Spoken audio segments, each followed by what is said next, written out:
Hello everyone, welcome to my YouTube channel. Guys, मैं आप सभी के लिए एक नई स्कॉलरशिप रिलेटेड वीडियो लेकर आई हूँ, जो कि उन सारे स्टूडेंट्स के लिए है जो आर्थिक रूप से कमज़ोर हैं और आगे की पढ़ाई करना चाहते हैं। जैसे कि आप इंजीनियरिंग की कोर्स करना चाहते हैं, तो ऐसे स्टूडेंट्स के लिए मैं आज स्कॉलरशिप रिलेटेड वीडियो लेकर आई हूँ। आप सभी लोग मेरे इस वीडियो पे अंत तक बने रहे और हमारे चैनल को ज़रूर सब्सक्राइब करें। मैं अप्लाई करने की लिंक वीडियो के डिस्क्रिप्शन में डाल दूँगी, जहाँ पे आप लोग क्लिक करके अप्लाई कर सकते हैं। तो मैं आप सभी को दिखा देती हूँ इस स्कॉलरशिप में आप सभी लोग कैसे अप्लाई कर सकते हैं। जैसे ही आप लोग अप्लाई लिंक पे क्लिक करेंगे, आप सभी लोग बडी फॉर स्टडी में जो अवेलेबल है स्कॉलरशिप नेस्कॉम फाउंडेशन तरफ से दी जाने वाली स्कॉलरशिप के डैशबोर्ड में पहुँच जाएँगे। यहाँ पे जैसे कि आप सभी लोग देख सकते हैं गाइस, नेस्कॉम फाउंडेशन की तरफ से दी जाने वाली स्कॉलरशिप है। यहाँ पे उन सारे स्टूडेंट्स के लिए स्कॉलरशिप अवेलेबल है, जो यहाँ पे स्टेम लिखा हुआ है। जैसे कि एस से हुआ यहाँ पे साइंस, टी से टेक्नोलॉजी और ई से इंजीनियरिंग और एम से मैथ हुआ। तो ऐसे सब्जेक्ट में पढ़ाई करने वाले स्टूडेंट्स के लिए ये स्कॉलरशिप अवेलेबल है। यहाँ पे सबसे पहले हम लोग कार्यक्रम के बारे में जानकारी ले लेते हैं, यानी कि इस स्कॉलरशिप के बारे में डिटेल में जानकारी दी हुई है। स्टेम स्कॉलर्स नेस्कॉम फाउंडेशन के सहयोग से और ऑप्टम CSR पहल द्वारा समर्थित इनोवेटर्स की अगली पीढ़ी को आकार देने का उद्देश्य स्टेम शिक्षा की खोज का समर्थन करके कम प्रतिनिधित्व वाले और आर्थिक रूप से वंचित पृष्ठभूमि के छात्रों को सशक्त बनाना है। इस स्कॉलरशिप के जरिए आप कार्यक्रम ट्यूशन यानी कि ट्यूशन फ़ी भर सकते हैं, रहने का खर्च दे सकते हैं और अध्ययन सामग्री को कवर करने के लिए व्यापक वित्तीय सहायता प्रदान करता है। साथ ही योग्यता आधारित चयन के माध्यम से अकादमिक उत्कृष्टता को बढ़ावा देता है। BE या फिर बीटेक कर रहे हैं, फार्मेसी या लाइफ साइंसेस की पढ़ाई कर रहे हैं और साथ ही आप थर्ड ईयर में हो या फिर फोर्थ ईयर में हो, तो आप इस स्कॉलरशिप में एलिजिबल हैं। और आप जैसे कि स्नातक की कोर्स कर रहे हैं या फिर स्नाकोत्तर यानी कि ग्रेजुएशन या फिर पोस्ट ग्रेजुएशन कर रहे हैं, जैसे कि बीटेक प्लस एमटेक या फिर BE प्लस ME को मिलाकर के 5 साल के एकीकृत यानी कि इंटीग्रेटेड इंजीनियरिंग प्रोग्राम की पढ़ाई कर रहे हैं, तो आप इसमें एलिजिबल हैं। उन सारे स्टूडेंट्स के लिए ये स्कॉलरशिप पोर्टल खुली है, बशर्ते वे दिल्ली, बेंगलुरु, चेन्नई या हैदराबाद, अगर आप ये सारे यहाँ पे जो शहर का नाम दिया हुआ है, ये सारे शहर में आपका अगर इंस्टीट्यूट है, तो आप इसमें एलिजिबल हैं। आपका जो कॉलेज है वो गवर्नमेंट हो या फिर प्राइवेट हो, आप इसमें एलिजिबल होंगे। आपको साथ ही फोर्थ ईयर या फिर फिफ्थ ईयर में आपका अभी क्लास चल रहा हो, तो आप इसमें एलिजिबल हैं। और आपको ये ख्याल रखना है कि आप अगर ये सारे शहर में अगर आपका कॉलेज अवेलेबल है, तो आप इसमें एलिजिबल हैं। और BE बीटेक फार्मेसी या फिर लाइफ साइंसेस की पढ़ाई कर रहे हैं, तो आप इसमें एलिजिबल हैं। या फिर आप अगर पोस्ट ग्रेजुएशन की पढ़ाई कर रहे हैं, तो भी आप इसमें एलिजिबल हैं। यहाँ पे हम लोग बात करें तो इसकी जो लास्ट डेट है गाइस, 26 दिसंबर 2025 से, जो कि आप सभी के पास ज़्यादा वक्त है नहीं, इसलिए जल्दी से अप्लाई करने की कोशिश करें। जल्दी से अपने डॉक्यूमेंट्स रेडी करो और जल्दी से अप्लाई करने की कोशिश कीजिए, ताकि आपको स्कॉलरशिप की बेनिफिट मिल सके।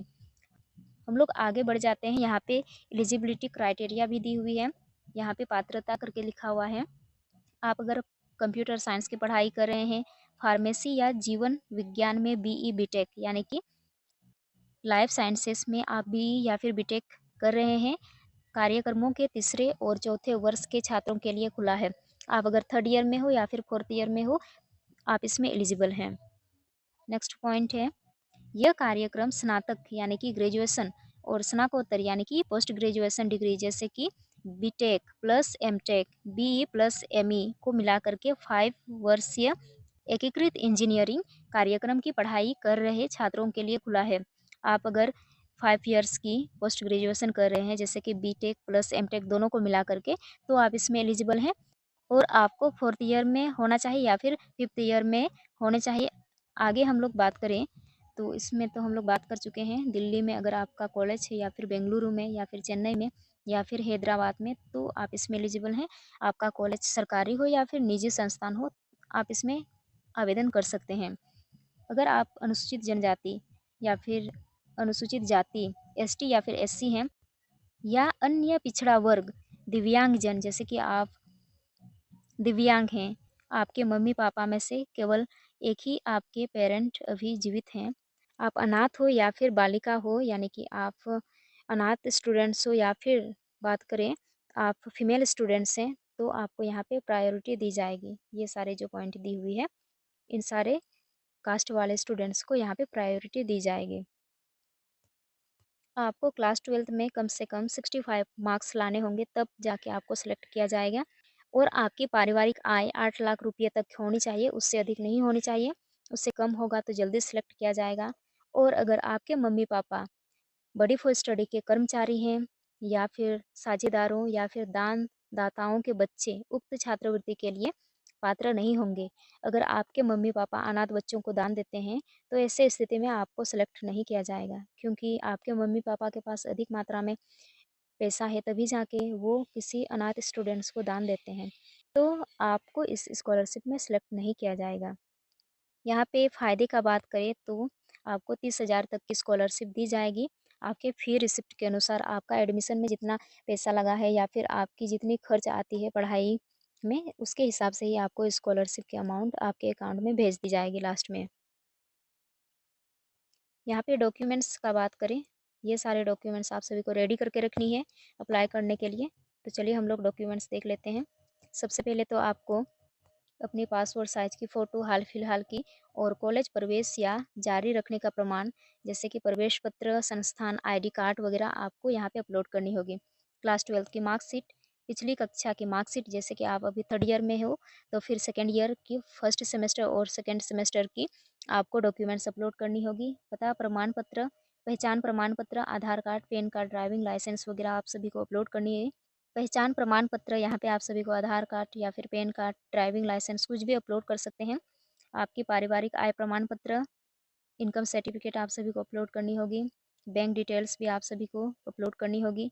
आपकी कास्ट सर्टिफिकेट, अगर आप एसटी या फिर एससी से हैं, या फिर आप एक दिव्यांग स्टूडेंट हो, तो आप सभी लोग अपनी विकलांग सर्टिफिकेट अपलोड कर सकते हैं। अगर आपके मम्मी पापा नहीं है तो मृत्यु प्रमाण पत्र आप सभी लोग अपलोड कर सकते हैं। इस तरह से सारे डॉक्यूमेंट्स रेडी करेंगे और अप्लाई करने की कोशिश करें। यहाँ पे कैसे आवेदन करना है उसकी डिटेल्स भी दी हुई है, देख सकते हैं गाइस। यहाँ पे जो दिख रही है अभी अप्लाई करें, यानी कि अप्लाई नाउ पे क्लिक करके अप्लाई कर सकते हैं। आप सभी लोग जैसे इसमें क्लिक करेंगे, आप सभी लोग स्टेप बाय स्टेप एक एक चीज़ अपनी सारी डिटेल्स अपलोड करते जाएंगे, या फिर सारी डिटेल्स देते जाएंगे, और इस तरह से अप्लाई कर सकते हैं। अगर आपको किसी भी प्रकार की समस्या का सामना करना पड़ रहा है अप्लाई करते वक्त, तो आप सभी लोग मुझे कमेंट कर सकते हैं, मैं ज़रूर रिप्लाई करूँगी। मिलते हैं नेक्स्ट वीडियो में, तब तक के लिए जय हिंद।